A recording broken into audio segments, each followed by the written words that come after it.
Felicity. In data we trust.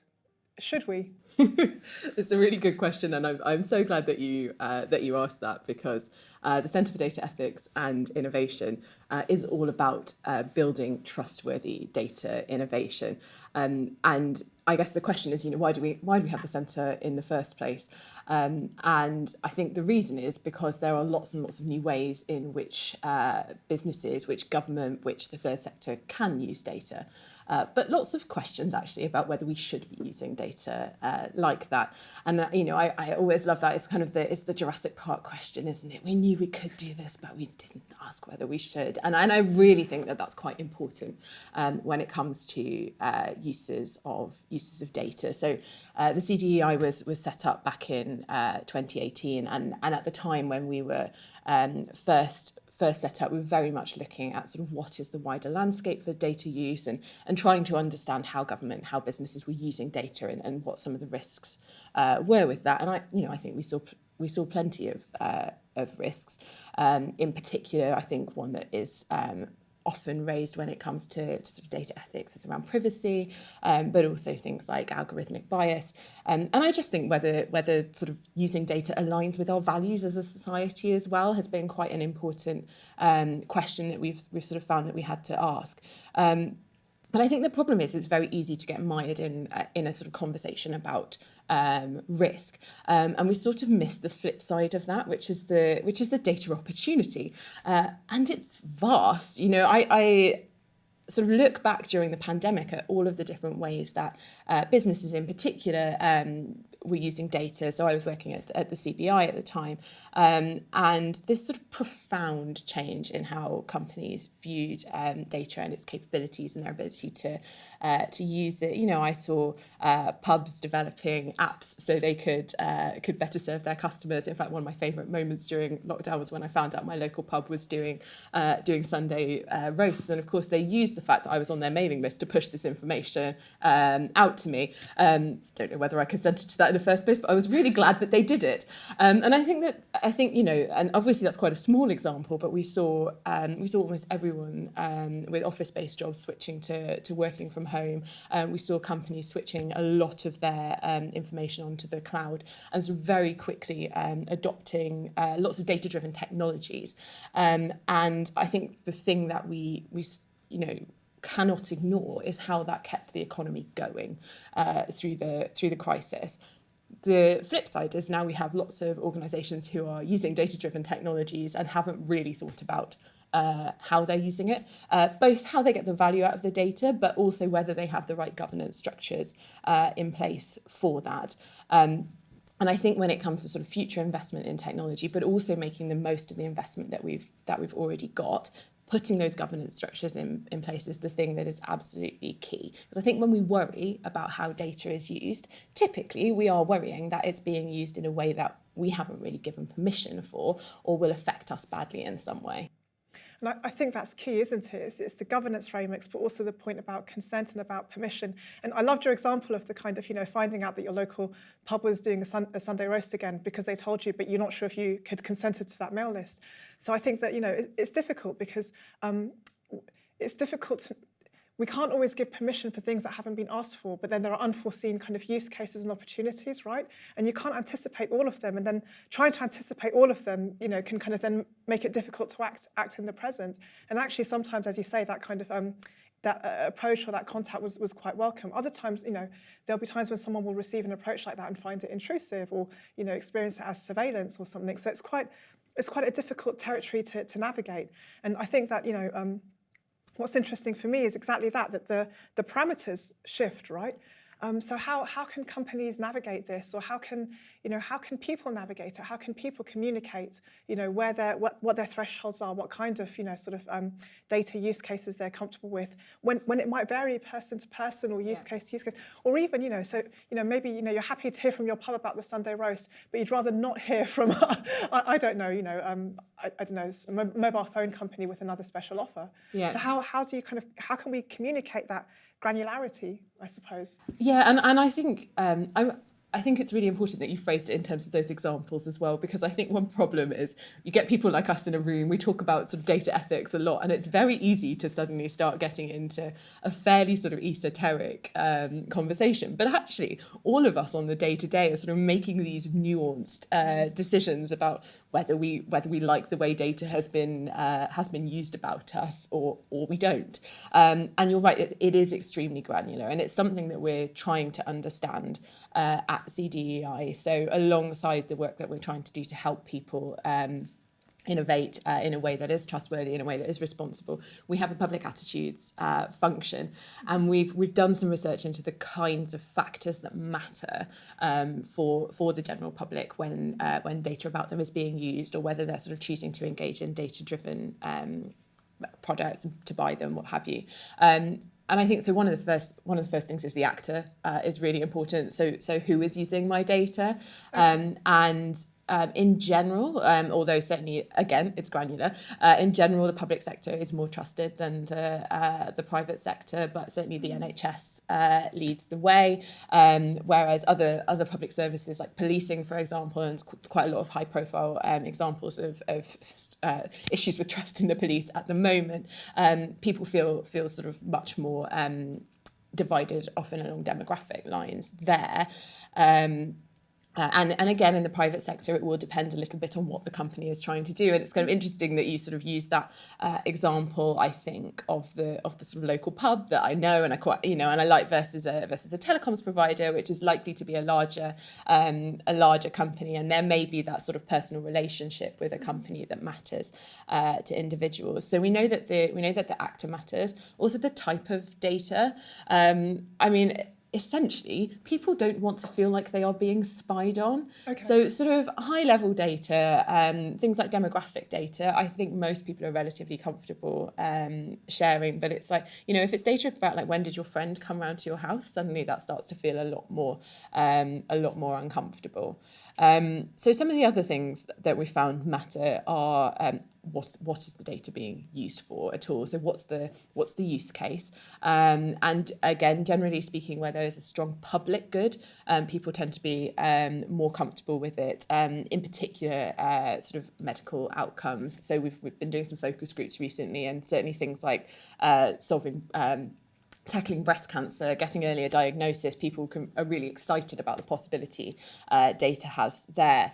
Interestingly, at least in the conversations that we've been running, that sort of personal, just individual benefit doesn't seem to sort of drive people quite as much.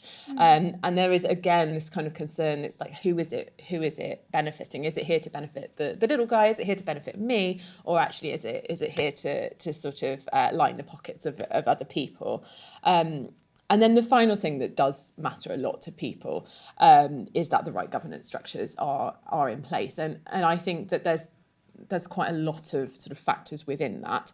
But I think knowing that things are accountable. So if something goes wrong, is there a person who can sort this out? And knowing that sort of this has been properly considered in terms of its use does matter a lot to people. But I know, again, this is something that you've explored at the ODI, and I wonder if sort of you've found similar things, or if you sort of spotted any differences within any of that. Well, I thought what you were saying there about the granularity was really interesting, because I think, we've done research on people's attitudes to data rights, and people want the control but don't always use it, was our finding, So they want to have the rights and to have those controls, but they may not use them. And as you were speaking, I thought there's an interesting sort of contrast or asymmetry in that maybe we feel more comfortable exercising granularity over different use cases, but we feel less comfortable with thinking that organisations can be granular about us, And I'm thinking, well, for data flows to work and for data use cases to work, both sides need to feel confidence in that, right? So how can a business navigate that?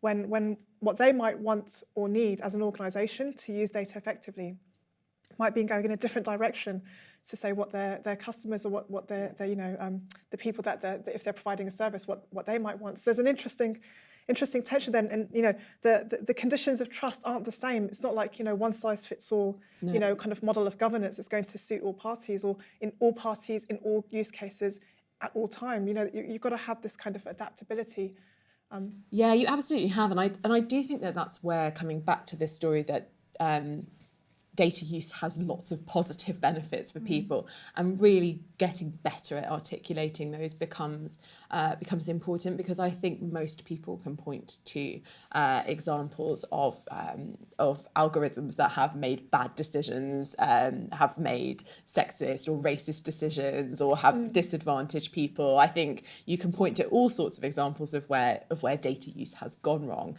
and I think very often people are less aware of the positive role that data has played in things, particularly around things like vaccine development, like enabling the furlough scheme. Large scale data sets and analytics helped understand all of these things, and a lot of new medicines are going to make it through to market faster because research and development is being driven by data and algorithms now in a way that sort of wasn't possible even sort of 10 years ago. And there's a big question about how we get people excited about that. And, it goes back to news stories. It's always easier to tell the bad news story, but I think it's really beholden on all of us to make sure that the value and the role of data is explained, and it's explained in a really human way.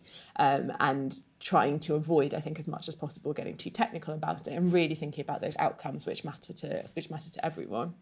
So I love that, and I think it's really important that we focus on outcomes. So, I'm a bit of a data nerd, so my secret is out. But, so of course I'm interested in everything that data can do and so on. But actually, sometimes what can be most useful is focusing on the outcomes, sort of bringing people with you on the journey. So we ran a project on data-enabled cities, the kind of, the use of data in cities by civic authorities. And we did a roundtable and produced a report from it. And one of the kind of the learnings from that was, data sharing is not a goal in itself, right? The goal has to be the thing that you want achieved, whether that's kind of climate action or, health security. And it was really important, we found, to kind of like be proactive about communicating the problem that you're trying to solve. And then the stakeholders will come to you, right? So rather than kind of thinking, I need your data, it's more like, this is the problem I'm trying to solve, who can help me? And then anyone who has the relevant data might come to you, but also some of the solutions might not be data solutions, right? So it's kind of be really clear. It's almost like a challenge approach and interdisciplinary. And I think that sometimes, I think that's going to be really important for bringing not just people, businesses, organisations, civil society. We've all got a role to play in this, and I think just having clarity on the goals that we're trying to achieve will be really critical. Yeah, I couldn't agree more. And I think that actually, when you look at the role of innovation in society more generally as well, you sort of see that, and needing to be able to articulate the outcome is the thing that is going to get people excited about it. And the problem with data, with innovation more broadly, is almost as soon as it's there, you forget about it, and you don't recognise this amazing sort of bit of innovation that's happened. It just becomes a sort of baseline in your life. So it's really easy to sort of forget about that. So I do think that there's a role to play in sort of shouting about the outcomes and the role that data has played in getting there.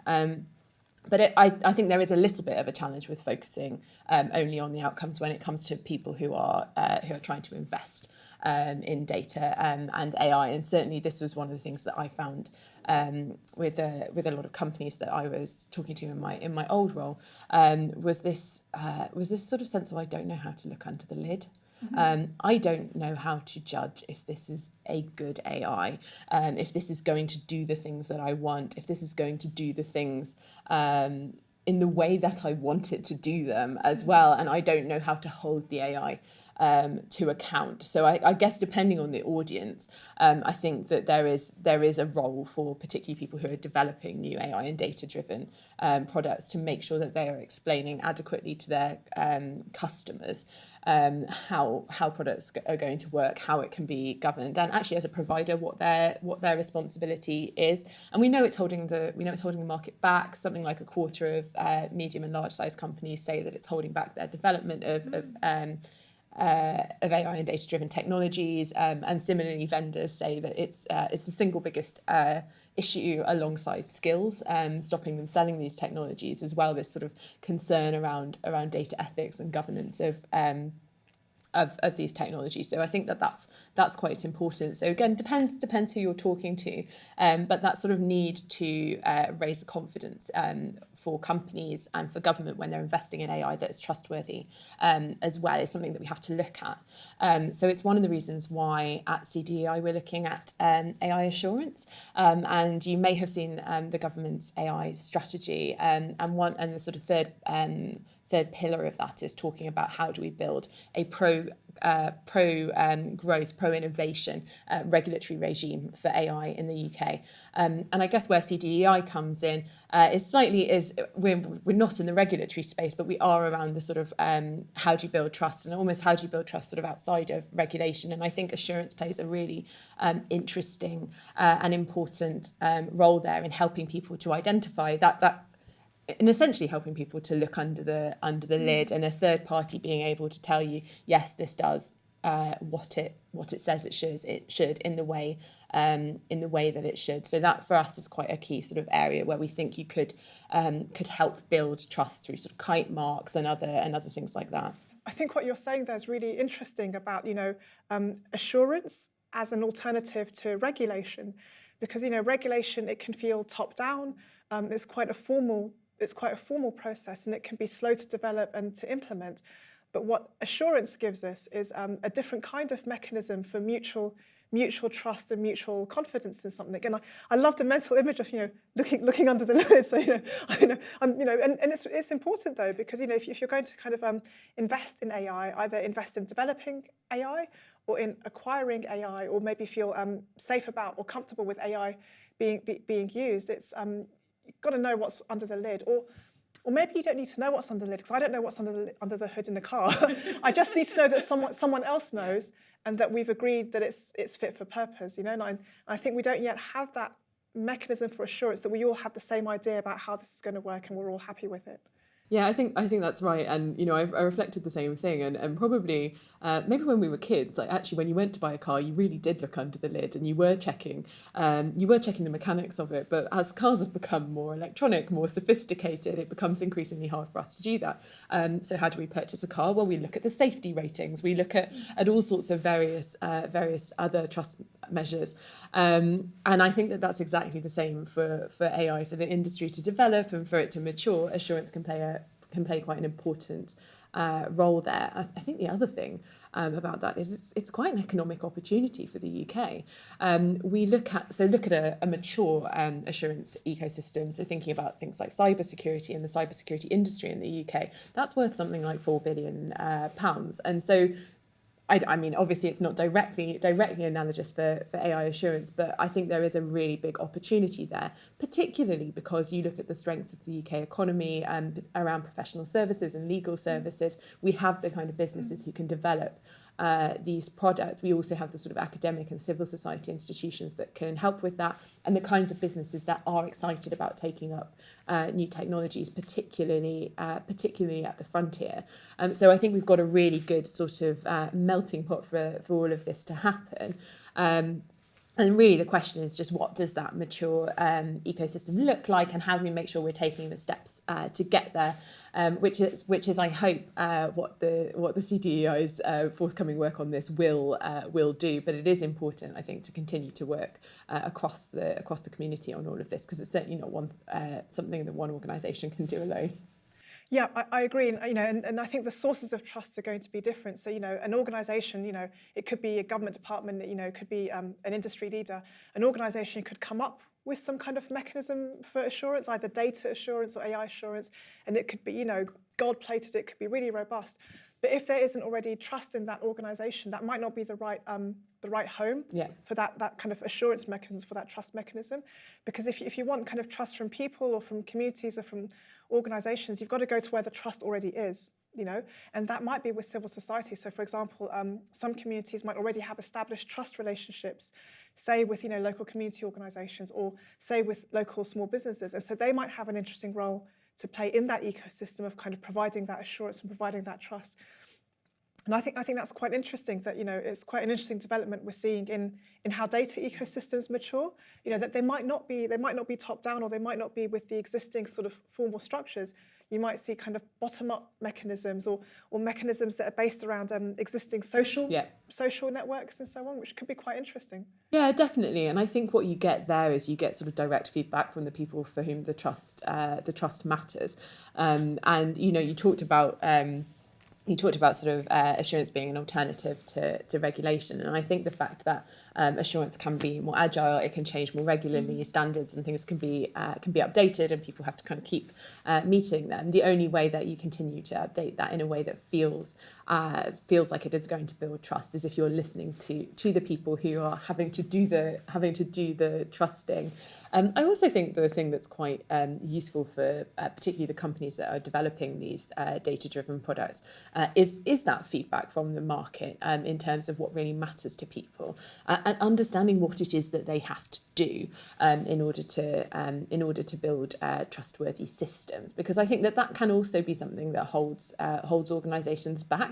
It's they don't really know the parameters in which they ought to be acting. I think regulation can do quite an important role in putting fences up, but again with assurance it's more of that sort of signposting, and it can make it easier for companies to know the sort of space in which they ought to be playing, and also where they shouldn't. I think that's a really good point, though, that the trust isn't going to be just based on some technical component of like the algorithm, right? It's got to consider other factors too. And I know the British Academy has been doing some really interesting work on the future of the corporation, and kind of maybe there's more public desire for like purpose-driven organisations, or for corporations to recognise or maybe give more weight to their social responsibilities.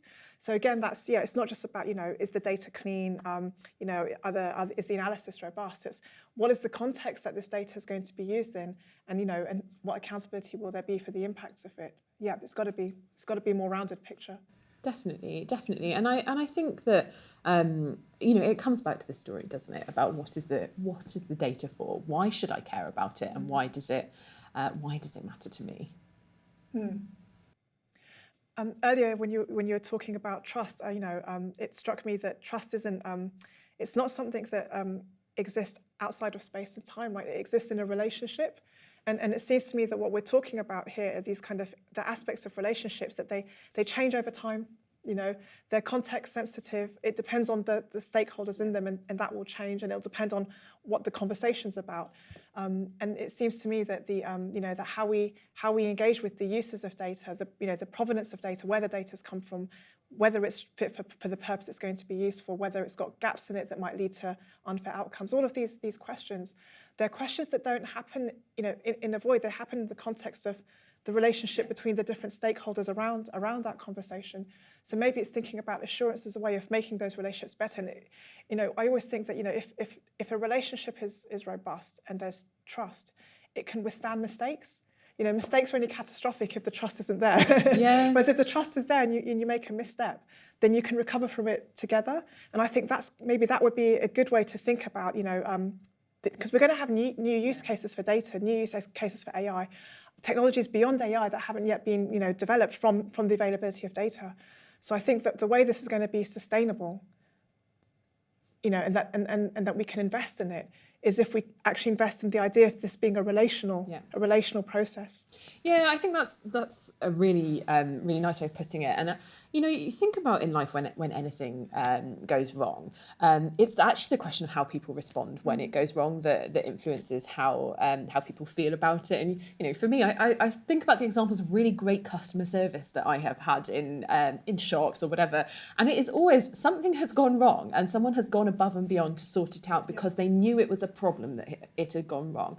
And I think that that's quite an important part here, and why governance structures really matter actually, because if something goes wrong with data use, if for example there are biased outcomes in recruiting, the organisation identifying, owning that is a problem, being able to explain why it went wrong and what they are doing then to change that and address it is, I think, a really important way to build trust. And I do think it is that question of sort of how do you then respond when things go badly, and that's where governance is really important, because it helps organisations know, it helps them have a chain of accountability, it helps them be able to sort of spot oh, that was the chink in our armor that we need to address.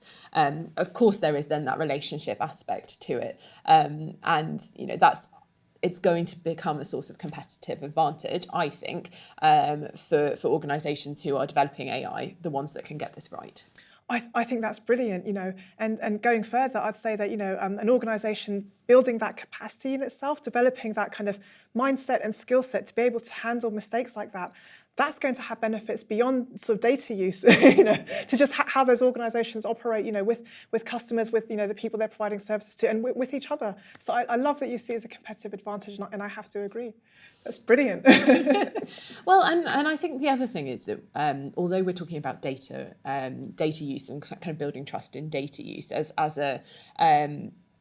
the kind of concern of the moment, I think we can take heart from the fact that that other industries, other new products that have had sort of that have concerned people in the past have become mainstream as well, and organisations have rebuilt trust. You think post 2008 and sort of how people felt about financial services.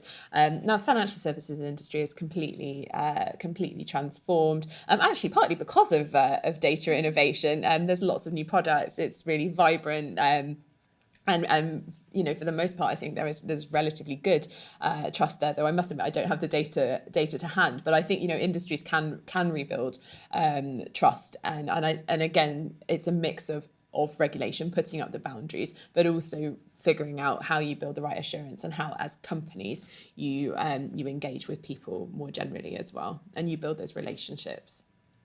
So at the ODI, we're doing some work. We're calling it experimentalism and the fourth industrial revolution. And what we're looking at there is the changing rate of change and the way that everyone's going to have to adapt to keeping on adapting, right? So we're thinking, what are the skills that are going to be needed for that? What are the frameworks that are going to be needed for that constant change? But also, what are the conditions that will need to be in place to support that? And it sounds like that might have a role to play here, that kind of, constant evolution. It's such an important question, and I think thinking about how we adapt to that change matters hugely.